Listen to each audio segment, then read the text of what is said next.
जय श्री राम। नमस्कार, स्वागत सभी मित्रों का।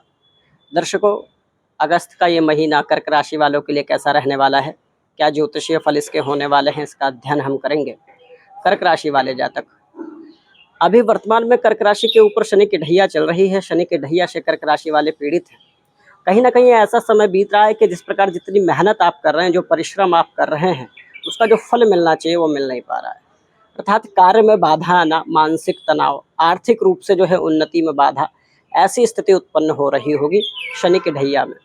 शनि की ढैया मानसिक रूप से तो कष्ट देते ही हैं। शनि कर्म के स्वामी हैं, कर्माधिपति हैं, दंडाधिकारी हैं।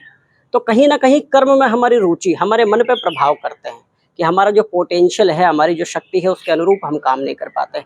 जानते हम सब कुछ हैं, समझते हम सब कुछ है, परंतु जान और समझ के भी जो है वो दिशा नहीं मिल पाती, वो क्रियान्वित नहीं कर पाते अपनी शक्ति को, अपनी ऊर्जा का पूरा प्रयोग नहीं कर पाते। शनिदेव ऐसी पीड़ा देते हैं। तो शनिदेव की ढैया है, जिससे समस्या तो चल ही रही है। परंतु ये माह क्या रहने वाला है, देखिए, इस माह 3 मुख्य परिवर्तन होने वाले हैं। परिवर्तन 4 होने वाले हैं, जिसमें एक बुध ग्रह वक्रावस्था में जाने वाले हैं। तो बुध ग्रह का ऐसा स्वभाव होता है, राजकुमार है, जिस ग्रह के साथ रहते हैं वैसा ही प्रभाव देते हैं। तो सूर्यदेव का परिवर्तन 16 तारीख को अपने मूल त्रिकोण राशि में सूर्यदेव आ जाएंगे, और वहाँ बुध के साथ जब सूर्य रहते हैं तो बुध के बल में वृद्धि कर देते हैं। तो अच्छा रहने वाला है। क्या रहेगा कि इस माह कहीं ना कहीं आपकी जो जटिलताएं थी, जो परेशानी थी, जिस परेशानी समस्या में आप चल रहे हैं, उसमें कुछ ना कुछ तो राहत देंगे। शनि की भले ही ढैया चल रही है, लेकिन मानसिक रूप से थोड़ा पहले से जो कष्ट चल रहा है, उस कष्ट में कुछ ना कुछ रास्ता दिखाएंगे। क्यों? ग्रहों के राजा सूर्य अपने ही स्वक्षेत्र में आ रहे हैं और अपने धन भाव में आ रहे हैं। तो धन संचय करने की स्थिति उत्पन्न करेंगे कि जो आप पैसा कमाएं तो वहाँ प्रयास करें कि आप पैसा बचा ले, धन बचा ले, धन का संचय कर ले।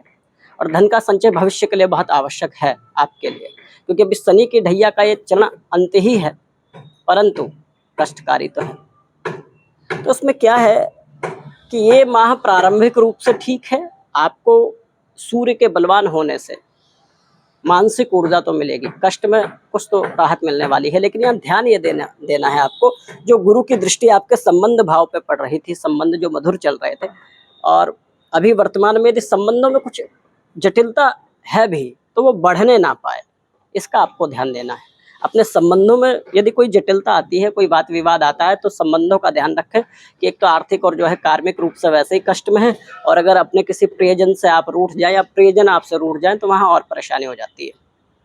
क्योंकि जो है, जब हमारे जीवन में जब समय नकारात्मक चल रहा होता है, तो एक चीज़ की बड़ी आवश्यकता होती है, वो संबल, किसी का साथ, कंधे पर किसी का रखा गया हाथ, वो बहुत बल देता है। तो वर्तमान में आप मेहनत पूरी कर रहे हैं, आपके अंदर योग्यता है, इसमें कोई दो राय नहीं है, योग्यवान होंगे। परंतु कभी हमारा समय जब उत्तम नहीं चल रहा, तो योग्य व्यक्ति भी अपनी पूरी शक्ति और सामर्थ्य से जो है अपना कार्य नहीं कर पाता। परंतु ये समय कुछ राहत देने वाला होगा। सूर्य अपने घर में बल प्रदान करेंगे आपको। सूर्य की सप्तम दृष्टि जो है आपके अष्टम भाव पे पड़ेगी, तो कुछ आकस्मिक स्थिति उत्पन्न हो जावे। जॉब में परिवर्तन की भी उत्पन्न हो सकती है स्थिति, आपके स्थानांतरण की भी स्थिति उत्पन्न हो सकती है कि कहीं आपकी यात्रा हो, कहीं कार्मिक रूप से भी स्थान परिवर्तन हो, ऐसी स्थिति का निर्माण हो सकता है। नहीं तो कोई छोटी यात्राएं हो जाए, ऐसी स्थिति का निर्माण हो सकता है। मंगल 12वें भाव में चले जाएंगे आपके, और पंचमेश एवं कर्मेश हैं। तो जब 12वें भाव में जाएंगे तो किसी गुरु के सानिध्य से ज्ञान की प्राप्ति होती है, किसी जो है श्रेष्ठ के सानिध्य से कुछ मार्गदर्शन मिलता है। आपके कुछ योग्य, कुछ श्रेष्ठ व्यक्तियों से कुछ ऐसा मार्गदर्शन मिले जिससे जीवन सरल हो। श्रेष्ठ का मार्गदर्शन, संत का मार्गदर्शन मिलना भी कल्याणकारी है। आपसे सीनियर कोई व्यक्ति आपके कार्मिक क्षेत्र में हो, आपके शिक्षा क्षेत्र में हो, ऐसे व्यक्ति का सहयोग और सपोर्ट आपको मिलने की पूरी इस माह संभावनाएं रहेंगी कि आपको अपने किसी मित्र या गुरुजनों का जो है पूरा सहयोग मिले, मार्गदर्शन मिले। कठिन समय में मार्गदर्शन की भी बड़ी आवश्यकता होती है। कहा गया, कठिनाई में धैर्य और उन्नति में संयम अति आवश्यक है।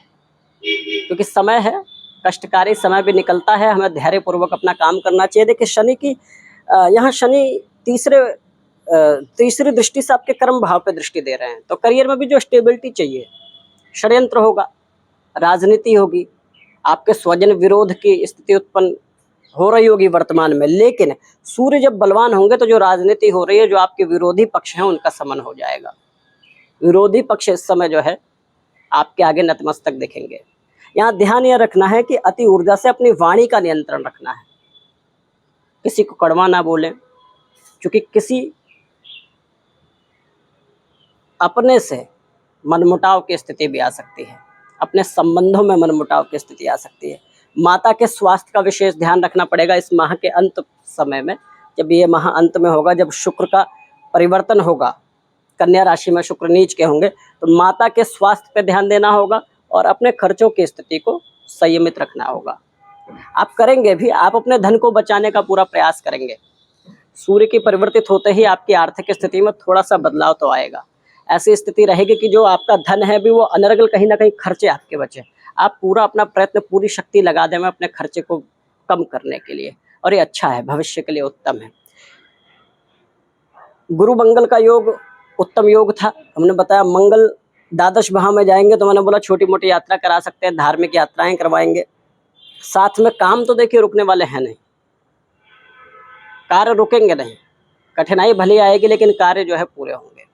यहाँ ध्यान ये रखना है कि इसमें संबंधों का ध्यान रखना है कि इससे मनमुटाव ना हो, किसी घर परिवार में विवाद ना हो। घर परिवार में यदि क्लेश की स्थिति होती है, कलह की स्थिति, कुटुंब में कलेश और कलह की स्थिति उत्पन्न हो सकती है, तो इसका ध्यान दें। यदि ऐसी स्थिति उत्पन्न होती है तो शांत होके उसको ज़्यादा अपने मन पे हावी ना होने दें।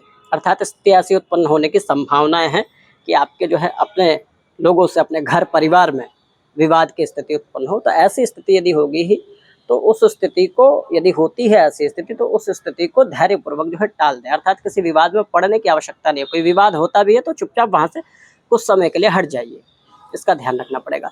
साथ में देखिए, अभी तक लग्न में सूर्य थे आपके, आपकी ऊर्जा बहुत अच्छी थी, लग्न में सूर्य थे, राजसी स्वभाव था। सूर्य जब अभी भी है वर्तमान में, लेकिन आधे समय के बाद जब सूर्य अपने जो है लग्न को छोड़ के आपकी राशि को छोड़ के अगले भाव में जाएंगे तो आर्थिक रूप से तो जो है कहीं ना कहीं लाभ करेंगे, लेकिन आपकी ऊर्जा में कमी आ सकती है। अर्थात जो है ऐसा हो सकता है कि आपके कार्य करने की जो क्षमता है उसमें थोड़ी सी कमी आए, तो उसका ध्यान दीजिएगा कि आपके कार्य करने की क्षमता प्रबल रहे। यहाँ क्या ध्यान देना, देखिए एक सूत्र है, ये श्रवण का मास चल रहा है, सावन का महीना चल रहा है। कर्क राशि वालों के लिए बहुत ही बढ़िया चमत्कारी माह है। आप अपनी शनि की ढैया से भी मुक्त हो सकते हैं और शनि की सकारात्मक स्थिति भी जो है पा सकते हैं। बड़ा सरल और बहुत ही सटीक उपाय मैं बता रहा हूँ। देखिए, शनिदेव भगवान शंकर को अपना गुरु मानते हैं। भगवान महादेव ने ही शनिदेव को दंडाधिकारी का पद दिया है। तो भगवान महादेव की पूजा सावन में आप शनिवार को पीपल के पेड़ की पूजा करते हैं। पीपल के पेड़ के ऊपरी भाग में भगवान शिव का वास रहता है। तो इस समय शनिवार को पीपल के पेड़ की पूजा, पीपल के पेड़ को जो है स्पर्श करना, पीपल के पेड़ पे जो है मीठा जल देना, पीपल के पेड़ पे जो है दिया जलाना, शनिवार के दिन का व्रत करना, ये भी लाभकारी हो जाता है। महादेव की पूजा करना, महादेव के शरण में रहना, ये बड़ा लाभकारी हो जाता है। भगवान शंकर की पूजा से सारे पाप ग्रह कटते हैं, सारे ग्रह का प्रभाव ठीक होता है, लेकिन शनिदेव के प्रभाव में विशेष जो है लाभ मिलता है। तो ये समय बहुत ही कल्याणकारी है, बहुत अच्छा है। सावन का महीना चल रहा है, आप सावन के महीने में सोमवार का तो व्रत करें ही करें, यदि संभव हो तो शनिदेव का भी व्रत करें, शनिवार का भी व्रत करें, एवं शनिवार को भगवान शंकर की विशेष पूजा करें, उनका अभिषेक करें, भगवान शंकर को पूजें, भगवान शंकर के शिवलिंग पे जो है जल चढ़ाएं, जलार्पण करें। साथ में पीपल के पेड़ की भी पूजा करें और दान करें।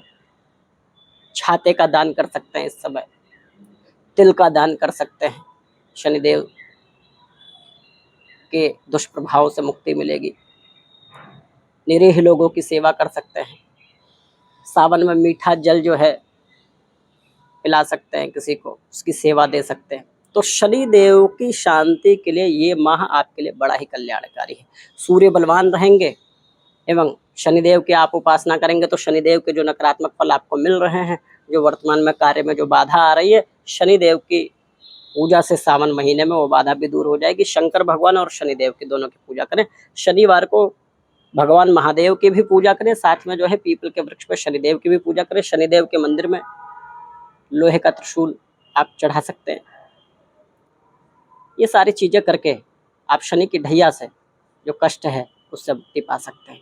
ये ठीक रहेगा समय। इसमें आपको ये ध्यान देना है कि अपनी ऊर्जा कम नहीं होने देनी है। आर्थिक रूप से आप बचाने का पूरा प्रयास करेंगे, शासन प्रशासन से लाभ मिल सकता है। अपनी वाणी से कोई कार्य बना भी सकते हैं। वाणी तीखी जरूर होगी लेकिन वाणी में ओजस होगा, अर्थात कहीं आप बोलेंगे, कहीं बात करेंगे तो वहाँ काम बन जाएगा। अर्थात आप अपनी वाणी से भी अपने कार्य को सिद्ध कर सकते हैं, ऐसी स्थिति बनेगी। क्या करें? भगवान शिव शंकर के शरण में रहें। कर्क राशि वालों को तो वैसे भी भगवान महादेव के शरण में रहना ही चाहिए, क्योंकि कर्क राशि के स्वामी चंद्रमा है और भगवान महादेव के शीश पर चंद्रमा विराजमान है। भगवान शंकर को जलाभिषेक करने से कर्क राशि वालों का कल्याण हमेशा होता है। आपको सदैव भगवान शंकर के जो है शरण में रहना चाहिए, उससे आपका मन स्थिर रहेगा। ये सूक्ष्म चर्चा है दर्शकों। यदि कोई आपका प्रश्न हो, कोई आपका सुझाव हो, तो आप कमेंट के माध्यम से हमें बताएं। अभी के लिए जय श्री राम।